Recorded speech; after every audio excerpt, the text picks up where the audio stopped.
Maaf, jangan diartikan nyindir. Gajah Mada berangkat dengan kata bahasa perilaku, bukan bahasa mulut. Kalau kita terjemahkan, kamu baru nyoba masuk Singosari, kami telah masuk dari Sri Lanka, Madagaskar sampai Indochina. Artinya lu jangan sekali-kali coba injek-injek Indonesia, kami bisa menguasai yang demikian. Luar biasa.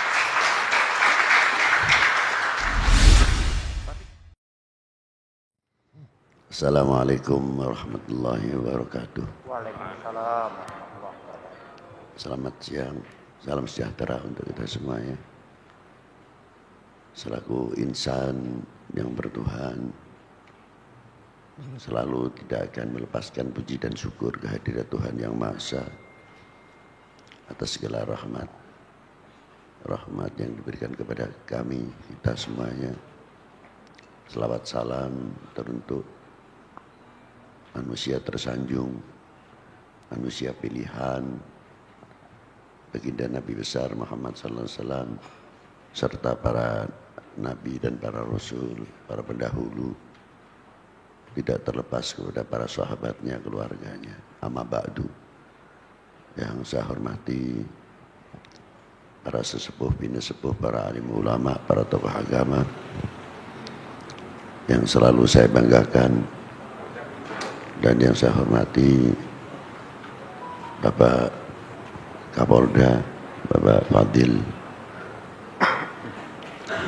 dan saya hormati Bapak Menteri Agama dari Bapak MUI, dan Bapak Gubernur atau yang mewakili,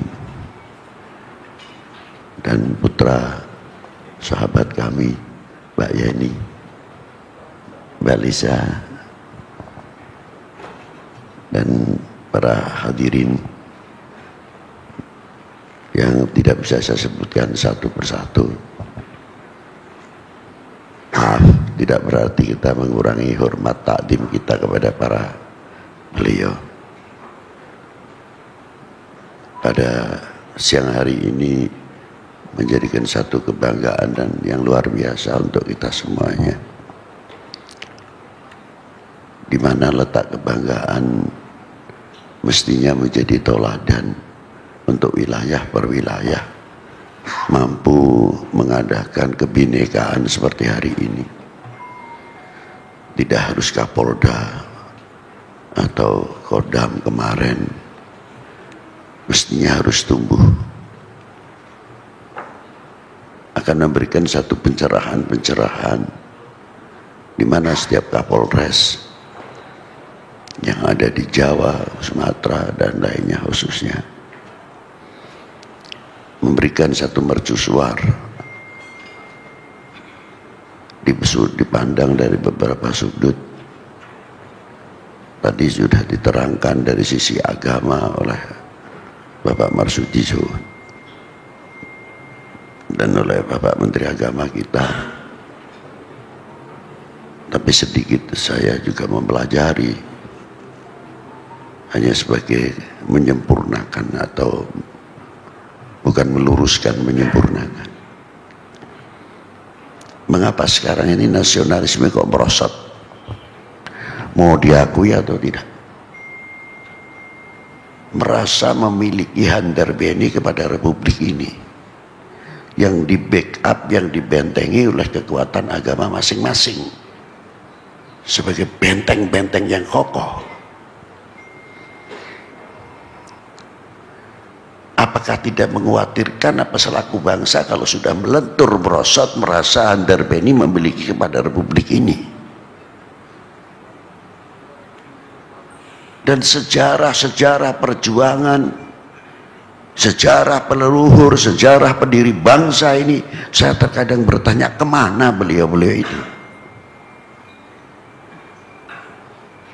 Setiap anak apabila taatnya kepada kedua orang tua luar biasa, pasti akan mengetahui jerih payahnya bagaimana melihat orang tua mencari sesuap nasi, dan bagaimana payahnya orang tua, bapak bangun pagi sudah sampai sore hari banting tulang.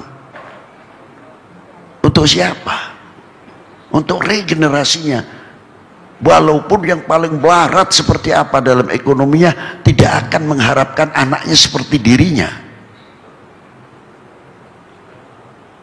Untuk mampu menjawab tantangan umat, tantangan bangsa, karena orang tua seperti kita ini selalu introspeksi.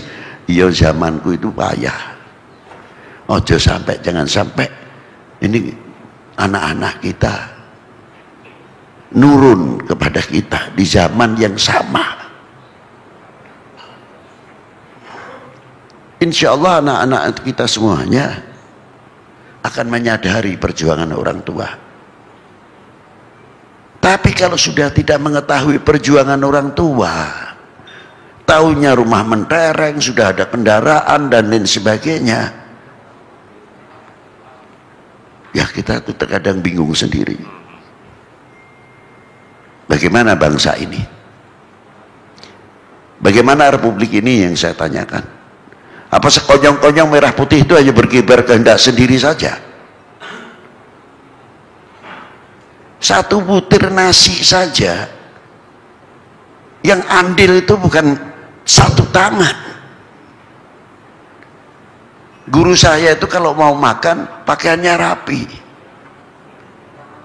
kayak mau pergi saja, walaupun sederhana. Lalu saya laku muridnya, saya bertanya, tapi saya minta dididik. Pertanyaannya, Yai, terus pundi toto kromone tiang dahar, gimana Yai adabnya orang makan? Saya minta diajari. Lalu guru saya mengatakan, beb, ini sebutir nasi ini ratusan tangan yang andil, beb. Kalau begitu jatuh saja saya ambil,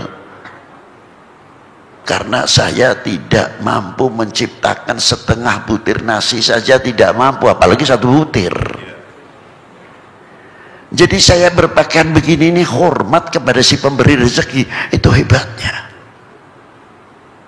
Lalu kalau sudah menghormati kepada pemberi rezeki, yang muncul syukur, yang muncul akhlak, yang muncul adab. Mau nyalahkan tidak bisa. Itu adab orang makan. Diambil. Sedangkan doanya mau makan saja mengundang toleran yang sangat luar biasa. Menggunakan harful jama', tidak menggunakan mufrad dalam grammar. Artinya kami atau kita tidak menggunakan kalimat saya. Allahumma barik lana. Ya Allah, berkahilah kami atau kita semuanya. Yang nyangkul, yang matun, yang sebagainya pertanian. Nah, dari situlah andil-andil tangan banyak sekali. Sampai jadi nasi pun tidak cukup satu tangan. Jadi kalimat Allahumma barik lana fima razaqtana ini wa qina adzabannar tidak hanya untuk di dunia saja, sampai di akhirat pun. Berkahilah kami semuanya rezeki yang engkau berikan kepada kami, dan jauhkanlah dari api neraka. Jangan sampai di dunia ini kita menerima rezeki dari Allah untuk dimanfaatkan yang tidak manfaat. Hidup ini tidak berarti. Itu doa, dalam doa makan saja sudah begitu hebatnya. Bagaimana republik ini, saya mau tanya. Bagaimana agama ini dikira wali-wali itu cuma satu? Ada wali 9, ada regenerasi walinya. Pejuang per pejuang. Coba kita tidak pernah, mungkin ada yang banyak menguak sejarah-sejarah. Seperti contoh suri toladan yang luar biasa. Kalau kita mau mempelajari peristiwa Daha Singosari kayak apa? Mengapa pecah? Yang sudah dibina pada waktu itu menjadi Singosari. Singosari turunan Ken Arok. Daha turunan Wong Ateleng. Satu ibu lain ayah, tapi bertikai terus. Akhirnya diambil kesempatan dalam kesempitan oleh bangsa lain menekan Singosari.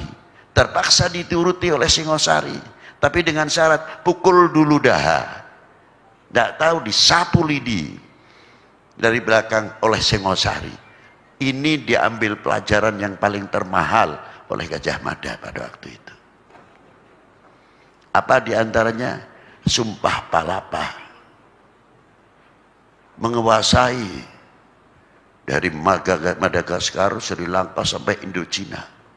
Apa tujuannya? Kita hanya memaknai, hanya mengetahui